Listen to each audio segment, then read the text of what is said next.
Ja mina proovin siis meie konverentsi osa ära lõpetada ja juhatada sisse järgmise osa, et palun veel korraks kannatust.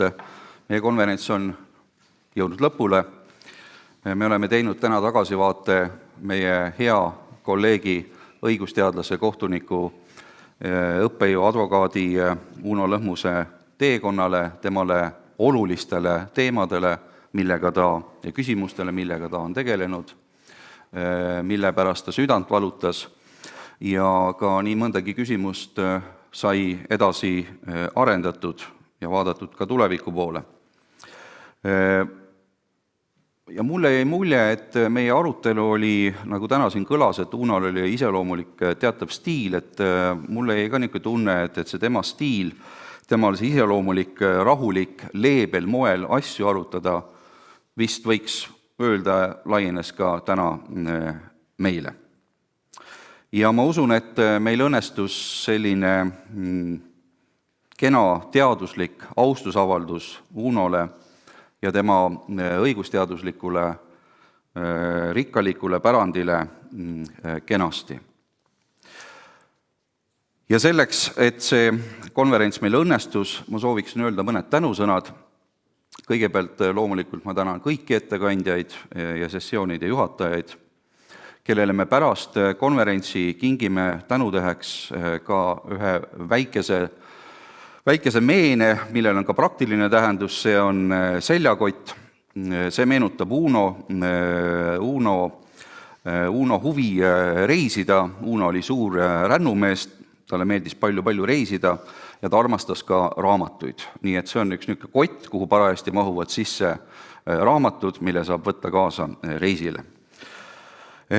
Selle me anname teile siis kõikidele pärast seda, kui konverents on lõppenud, anname siis üle.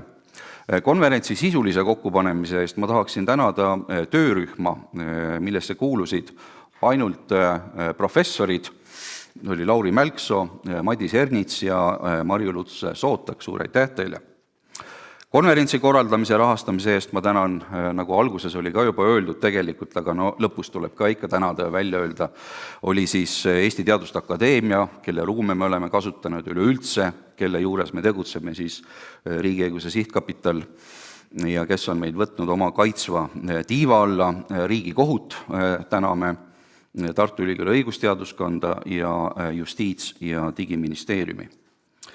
Eesti Teaduste Akadeemia Riigiõiguse Sihtkapitali poolt aitasid konverentsi ette valmistada läbi viia Krista Tamm, Margit Lehis, Silja Kala, Kadri Krepstein ja kõige rohkem vaeva nägi konverentsi ettevalmistamise läbiviimisega Riigiõiguse Sihtkapitali tegevjuht Gerdi Raud, kes on ära teeninud eriaplausi.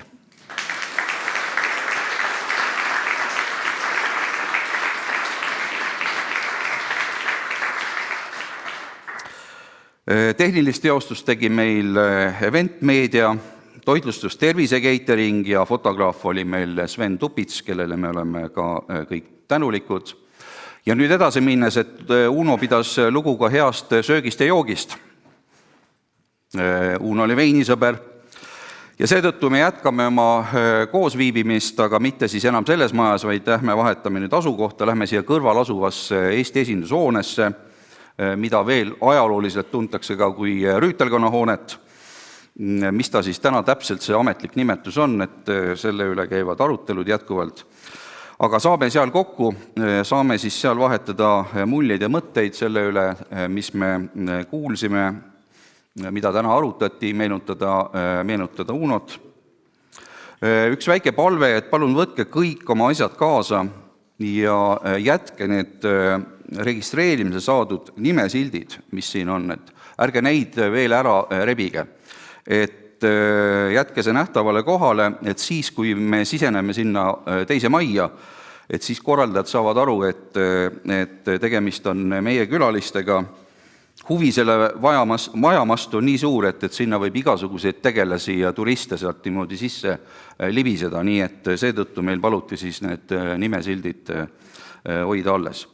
Aitäh teile osavõtu eest, suur tänu, peatse kohtumiseni siis kõrvalmajas. Aitäh!